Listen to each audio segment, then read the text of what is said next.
This is Sportsnet Central. Ken Reed, Brendan Dunlop. What a night. You know, you're coming into work. There's no Stanley Cup playoffs on the go tonight. You're thinking it's just going to be a routine night at work. It's going to be like a mid-August night. No, not at all. Ladner, BC's James Paxton goes out. He's just the second Canadian to ever throw a no-hitter. So just like that, we're into this huge show. It's pretty incredible. I thought the highlight of my night was going to be just working with you, but it's understandable. Now I got this to show you. And you get to do the highlights of the no-hitter. Let's do it, Kenny. Buckle up. If you're from Ladner, BC, you can call in late to work tomorrow. You have my promise.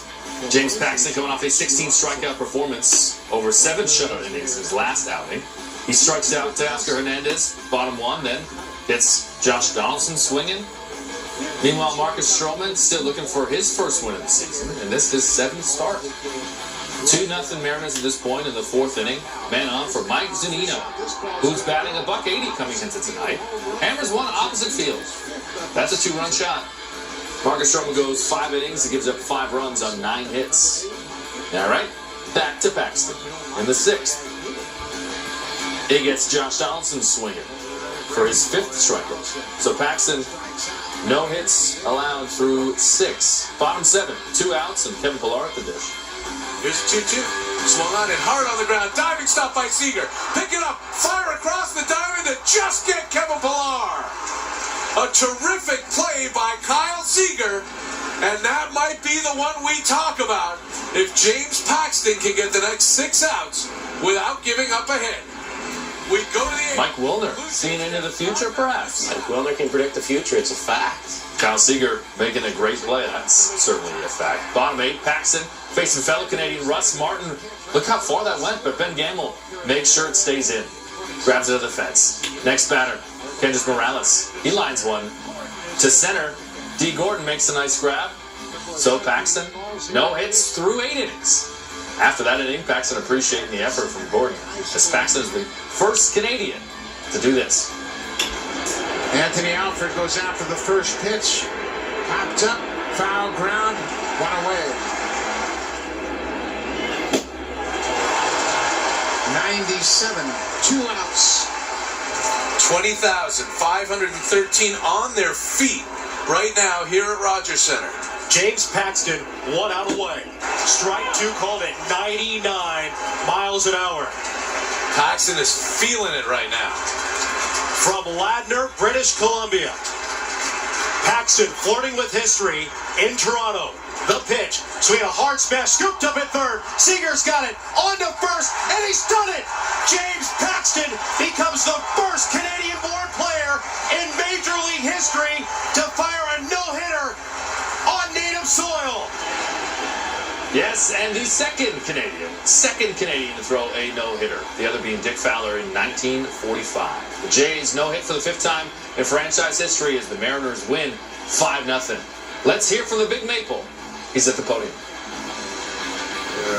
It's about the best you can pitch over 2 games. Yeah, definitely the best I've ever pitched over 2 games. I mean, that's pretty amazing to go from that 16 strikeout game to this. Pretty special. James, when did you start feeling it, or when did you start thinking in your mind that this is a possibility? It was probably about the 6th inning. You know, I looked up and saw there was still no hits up there. And then I kind of forgot about it for a little bit. I was just trying to, get ahead of guys and stick with my game plan. And then probably the 8th inning is when it started becoming a little more real. 6 outs away. The 8th inning, we had those balls hit very hard, right at people. It kind of made me laugh on the mound. I was like, man, this is just insane. And then the 9th inning came around, and we just went right after him through fastballs, top of the zone, my best pitch. And it worked out. The defense made amazing plays behind me. The catcher, Zanino, was unreal tonight, putting down the right fingers. And we got lucky a few times. I think that's all part of it. Did you feel the Toronto crowd get behind you in the 9th inning there? I did, yeah. Early in the 6th inning, 7th inning, I could hear a few of them kind of getting on me, saying, "Oh, you're going to give it up." But I just kept on going, and then by the 9th inning, I could hear the cheers starting to happen, and when I got outs and stuff, people were starting to get excited about it. James, what did this mean, accomplishing this feat in Canada and against the team that originally drafted you?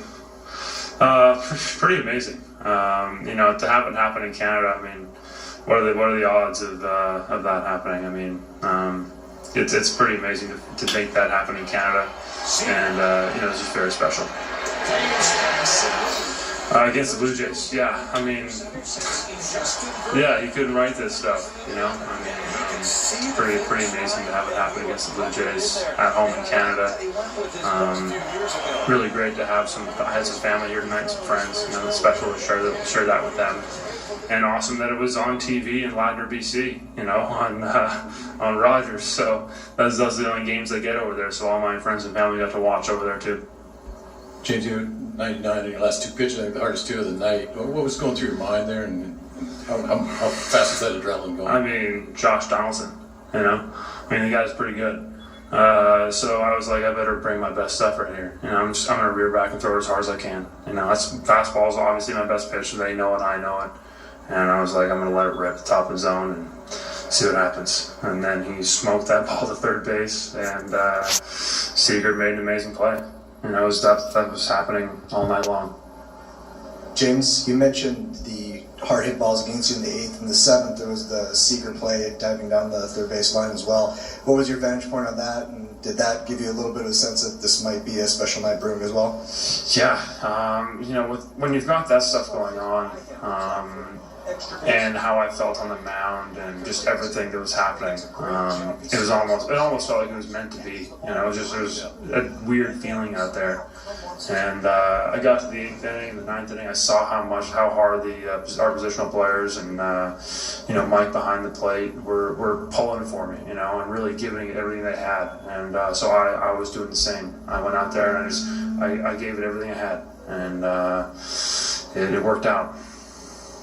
James, I see you have a tattoo of a maple leaf on your left forearm that looked like some details in there that I couldn't see. I wondered if you could describe it so I can describe it accurately. Yeah, so it's a maple leaf, and inside is kind of a mural of a island that my family has a cabin on.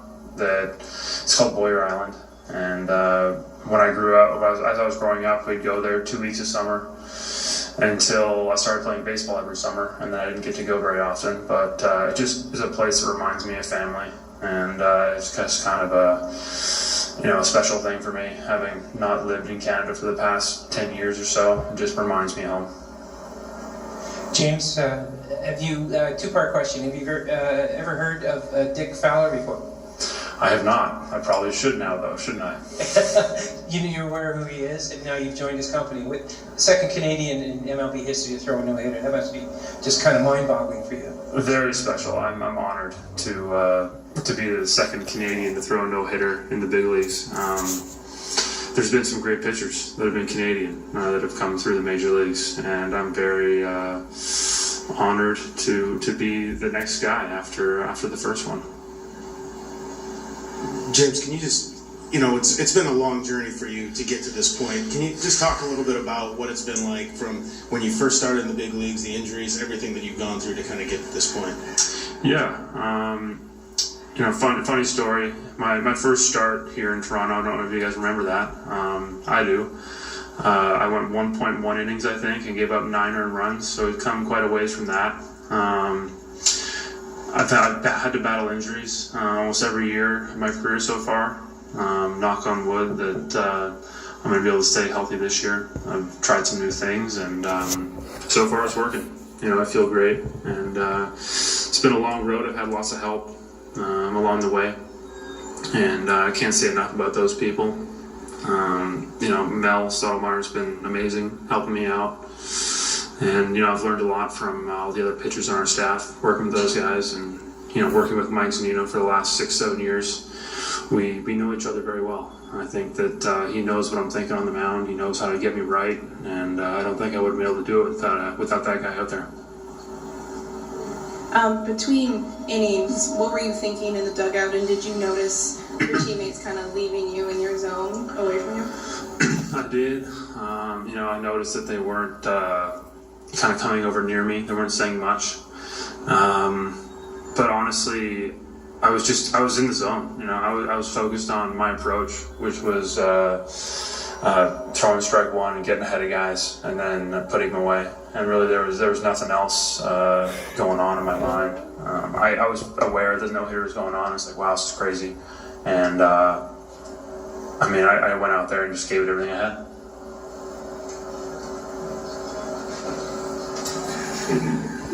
So how does a win like this